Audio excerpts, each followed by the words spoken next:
खिलाता हूँ, रोज डंके की चोट खाता हूँ।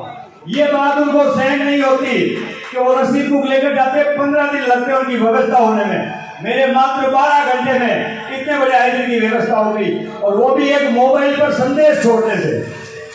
मैंने मोबाइल पर लिखा कि टेंट चाहिए, तुरंत एक भाई आया, बोले टेंट मेरा।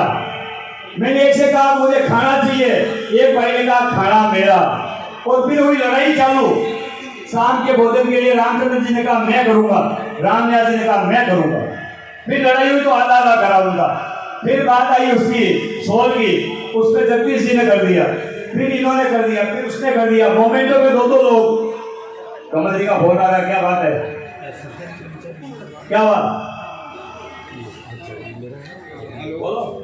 साफ हो जाएगा। अच्छा, कन्हैयालाल जी हमारे है, इसलिए कह रहा हूँ। जोरदार तालियां एक युवा हमारे बीच आए हैं। सभी लोग अपनी जगह पर बैठे रहे, सभी लोग अपनी जगह पर। एक थोड़ी बात कह लेता हूँ, नहीं बच्चे यहीं खड़ी रहेगी, सबके सामने खड़ी रहेगी। हमारे यहाँ एक कहावत है,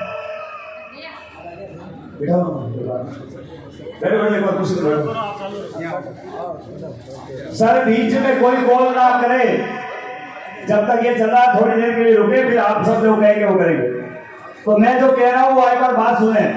बिना चंदे की रसीद को छपाए अपार पैसा मेरे पास आ रहा है, और मैं कह रहा हूँ मैं खा रहा हूँ, उसके बावजूद लोग दे रहे हैं। इसका मतलब जो रसीद लेकर जा रहे हैं उनकी दुकानें बंद हो रही है, और ये 100% बंद होगी।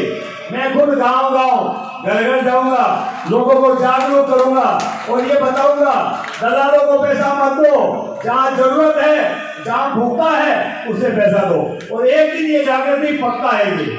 आज एक नादान से आदमी के कहने से जोधपुर जिले के इतने लोग आ गए, तो अभी तो 33 जिले बाकी है। हर जिले में 3 महीने रहूंगा कमरा किराया लेकर, और हर जिले में एक ऐसा आयोजन करूंगा, और लोगों से बस एक ही अपील करूंगा, कुछ भी हो, कहीं पीड़ा हो, दुख हो, तकलीफ हो, सहारा बन जाओ। हम जैसों की जरूरत नहीं पड़ेगी। आज हमने ये आयोजन क्यों रखा वो मैं आपको बता देता हूँ कि हम लोग रैली धरना प्रदर्शन करते हैं तो कहीं घुटने सुनाने पड़ते हैं, कहीं पुलिस प्रशासन से बहस करनी पड़ती है, भाई साहब भी आए हुए हैं, कहीं एसपी से बहस करनी पड़ती है, कहीं किसी से, कई बार FIR भी दर्ज होती है। लेकिन कब तक करेंगे? अगर हमारे RS IPS हमारे SHO अगर बेटे मिलेंगे तो हम जैसे को जन्म लेने की जरूरत नहीं पड़ेगी। उसका एक कारण और है, हमारी सुनवाई नहीं होती। क्यों? कि राजनीतिक की हमारी कोई ताकत नहीं है, सामूहिक तौर पर हमारे पास कोई ताकत नहीं है। अगर है भी तो उनको गलत दिशा में ले जाया जाता है। जैसे अगर मुझे नेता बनना है तो समाज को यूज करके नेता बन जाता हूँ और समाज को भूल जाता हूँ। लेकिन अब हमें अपने बच्चों पे शिक्षा पे ध्यान देना चाहिए। जब हमारे समाज के RS IPS बनेंगे, मैं इस बात को समझ चुका हूँ, छोटी देवी हत्याकांड का, कमलेश प्रजापति हत्याकांड का, कहाँ क्या कैसे हुआ ये मैं जानता हूँ अच्छी तरीके से। लेकिन अगर हमारे समाज के तहसीलदार, RS IPS SHO अगर थाने में बैठे मिलेंगे, मैं ये तो नहीं कहता वो अपना काम कर देंगे, नहीं, लीगल काम आपका 1 मिनट में हो जाएगा, लीगल। और मुझे कहीं नहीं लगता कि कुमार अनलीगल करता है। 1% लोग अनलीगल काम करते हैं, बाकी 99% लोग लीगल काम भी नहीं कर पाते हैं। लेकिन हमारे लिए अगर ऐसे जो हमारा बेटा होगा और लीगल तरीके से जाएंगे तो वो भी डंके की चोट कहेगा ये वास्तव में इसके साथ गलत हुआ है, मैं खड़ा हूं। लेकिन हम लोग भी मेरे समझदार है, अगर यही SHO पर कोई कार्रवाई हो जाती है, SDM पर कोई कार्रवाई हो जाती है, कलेक्टर पर कार्रवाई हो जाती है, उस वक्त हम उसके लिए जूते खाने नहीं जाते। भैया हाथों दोनों से ताली बजती है।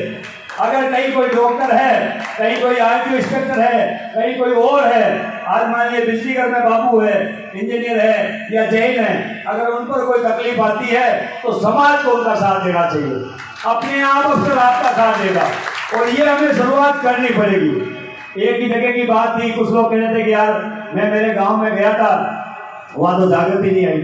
अरे मैं मेरे घर की बात कर रहा हूँ, मेरे घर में ही जागृति नहीं है। लेकिन अगर मेरे मन में है कि मैं समाज के लिए कुछ अच्छा करूं तो घर छोड़ के निकल गया। आज इतने लोग मेरे साथ हो गए। पट्टी की बावड़ी में मैंने पहले मीटिंग की थी, आज की रात दिन का अंतर आ गया। और ये अंतर क्यों आया? मैंने ये नहीं सोचा कोई जगह नहीं, मैंने ये सोचा मैं तो जाके आऊं, मैं निकलता हूं। एक कहानी बता देता हूं आपको, हालांकि ऐसी कहानी शोभा भी नहीं देती। एक नशेड़ी जो भूत होकर के घर में रहता था, तो उसके घर वालों ने उसे लात मार दी, बोले ये हमारे काम का नहीं है, रवाना।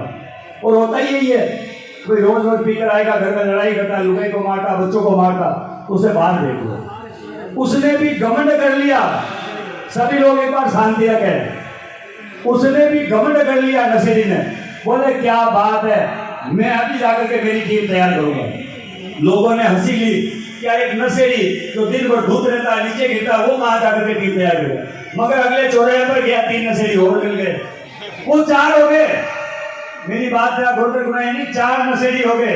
अगले चौराहे पर गया, फिर एक नशेड़ी कहीं नाली में पड़ा मिल गया, 5 हो गए। 4-6 महीने बाद आए तो वो 30 लोगों की टीम बनाकर आया। जब एक नशेड़ी जिसको पूरे समाज में बहिष्कृत कर दिया, जो समाज की हर बात से बहिष्कृत है, उसके साथ उसके जैसे 30 लोग हो सकते हैं, तो मैं तो अच्छा काम करने निकला हूं, तो मेरे साथ मेरे जैसे नहीं होंगे क्या?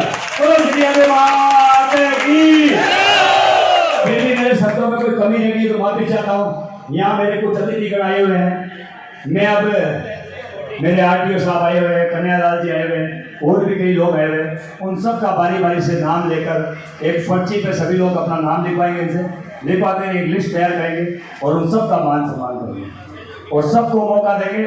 मैं बाहर बैठूंगा, कुछ लोग आने वाले हैं, उनसे कुछ वार्तालाप भी करनी है, इसलिए आप लोगों से माफी चाहता हूँ अगर मेरे शब्दों में कोई त्रुटि रह गई हो।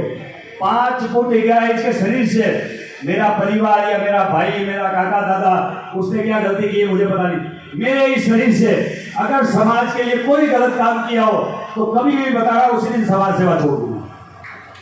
मेरे इस शरीर से कोई भी गलत काम अगर आपको लगे कि नारायण ने यहाँ धोखा दिया है, यहाँ समाज को थप्पड़ मारा, या समाज पर FIR दर्ज करी है, या अनलीगल काम किया, या चंदा लेके समाज को हिसाब नहीं दिया, किसी भी प्रकार की कोई बात हो, मुझे आप आदेश देना सबूत के साथ, उसी दिन जय श्री राधे बातें करो, बोलो श्री राधे बातें की।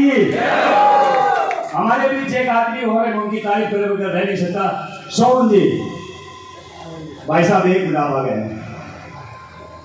मैंने नागौर आयोजन में इनको बुलाया था, मंगा एंकर 11,000 रुपए ले रहा है, आप कितने लेंगे? बोले आप कितने दोगे? मैंने कहा आप कितने लोगे? बोले आप कितने दोगे? मैंने कहा साहब 11,000 रुपए लोगों को देता हूँ, कुछ आपको भी दूंगा। बोले ठीक है मैं आ जाऊंगा। साहब एक मिनट आ गए, तो नागौर जैसे ही प्रोग्राम खत्म हुआ, इन्होंने मुझे 2100 रुपए दिए और इन्होंने कहा क्या कि नागौर में जो हमने जागृति देखी है उसके हिसाब से मेरा लेने का ही मन नहीं किया, मैं तो उल्टा आपको देने आया हूँ और मैं आपका हनुमान हूँ, आप मेरे राम। तो मुझे लगा नहीं कि ये मेरे हनुमान है, मैं तो कहता हूँ ये मेरे छोटे भाई है, मैं इनका मान सम्मान करना चाहता हूँ। पूरी इंडिया में, हैदराबाद में भी मैंने इनको देखा, पूना में भी मैंने इनको देखा, कन्नड़ में भी कई जगह मैंने इनको देखा है, और इतनी महान हस्ती होते हुए भी निःशुल्क उल्टा मुझे लेकर जाती है, उसके लिए कोटि कोटि धन्यवाद। एक माला और एक साफा, ये छोटा सा सामान मैं आपको भेंट करना चाहता हूँ, और इन बच्चों को शॉल सभी बच्चे खरीद हैं ताकि कपड़े सुबह से पहनी हुई गालियाँ देनी होगी मुझे।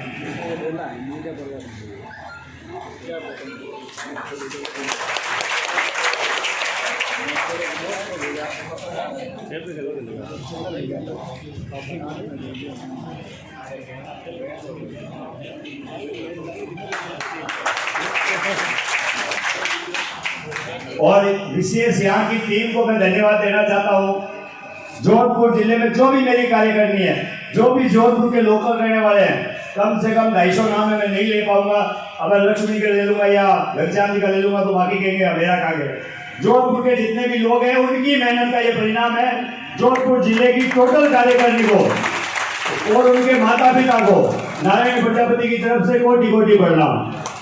जय श्री राधे माता। अब भाई 16 लाख के दो मेरे को एक